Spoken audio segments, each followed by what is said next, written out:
മലപ്പുറം നിലമ്പൂരിൽ സ്വകാര്യ ആശുപത്രിയിലെ ശുചിമുറിയിലെ ബക്കറ്റിൽ നവജാത ശിശുവിനെ അമ്മ ഉപേക്ഷിച്ചു.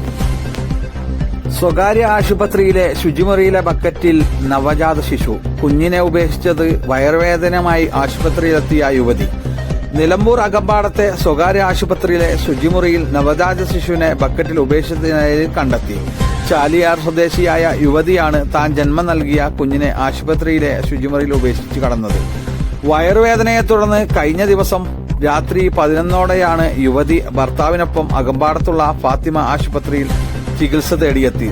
പരിശോധനയിൽ യുവതിക്ക് അമിത രക്തസ്രാവം കണ്ടെത്തിയ ഡോക്ടർമാർ വിദഗ്ധ ചികിത്സക്കായി മറ്റൊരു ആശുപത്രിയിലേക്ക് മാറാൻ നിർദ്ദേശിച്ചു. തുടർന്ന് വസ്ത്രം മാറാനെന്ന വ്യാജേന ശുചിമുറിയിൽ കയറിയ യുവതി പ്രസവിക്കുകയും നവജാത ശിശുവിനെ അവിടെയുള്ള ബക്കറ്റിൽ ഉപേക്ഷിക്കുകയുമായിരുന്നു. കുഞ്ഞിന്റെ ജീവൻ നഷ്ടപ്പെട്ടിരുന്നു. പുറത്തിറങ്ങിയ ശേഷം ഇവർ ഭർത്താവിനോടൊപ്പം ആംബുലൻസിൽ നിലമ്പൂർ ജില്ലാ ആശുപത്രിയിലേക്ക് പോവുകയും ചെയ്തു.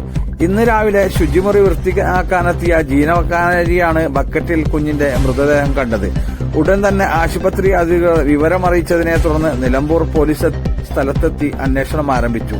ആശുപത്രി ജീവനക്കാരുടെയും ആംബുലൻസ് ഡ്രൈവർമാരുടെയും മൊഴി രേഖപ്പെടുത്തിയ പോലീസ് യുവതി നിലവിൽ നിലമ്പൂർ ജില്ലാ ആശുപത്രിയിൽ ചികിത്സയിലാണെന്ന് സ്ഥിരീകരിച്ചു. സംഭവത്തിൽ പോലീസും അന്വേഷണ സംഘവും തുടർ നടപടികൾ സ്വീകരിച്ചു വരികയാണ്.